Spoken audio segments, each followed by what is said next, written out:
เจไดนกพะเนียดครับผมสิงข้างน้องที่แรก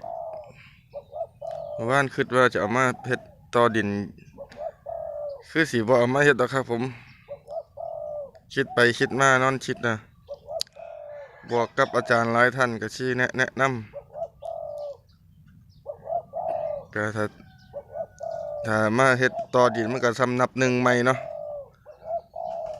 แต่ถ้าอยู่พะเนียดคือมันเก่งแล้วนะครับในสายตาผมก็ถือว่าเก่งแล้วแต่ว่าในสายตาผู้อื่นก็จะเก่งบ่เก่งครับผมแต่ว่าถ้าเอามาฝึกดินใหม่ก็ต้องมาผูกขาต้องเอามาฝึกให้ขันโอ้ก็สำนับหนึ่งใหม่นะครับผม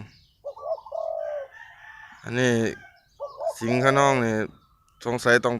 เอาเก็บไว้ให้เป็น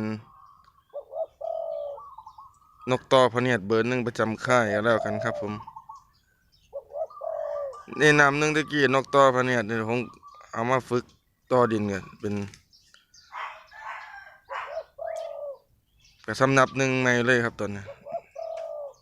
นำหนึ่ง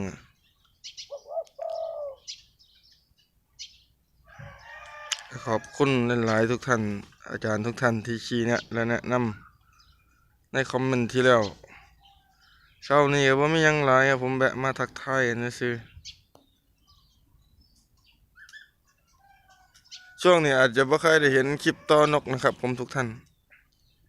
เพราะว่าฝนก็ตกแน่ติดงานพร้อมครับผมพอดีก็อีกอย่างน้อยก็จะได้ออกไปต่างจังหวัดครับผมไปเฮ็ดภาระมีธุระอาจจะได้เอานกไปนำอยู่ครับผมอาจจะได้คลิปอยู่แต่ว่าคลิปต่อนกสายเมืองชงนี่อาจจะไม่ได้เห็นกันนะครับเอาชว่ามาใส่เสริมเข้ามา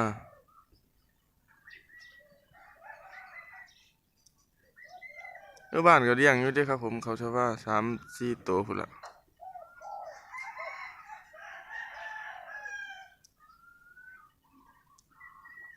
พุ่นออดใส่นกปลานะ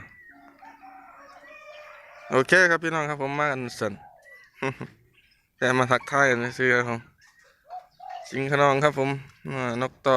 พะเนียดเบอร์หนึ่งประจำค่ายนะครับผมประจำค่ายเท่านั้นนะครับน้ำหนึ่งครับผมนกกำลังฝึกนกกำลังฝึกกำลังที่จะฝึกต่อดินนะครับเป็นง่อยๆครับผมถึกไอฝนโอเคครับสวัสดีครับผมจะเจอในคลิปหน้า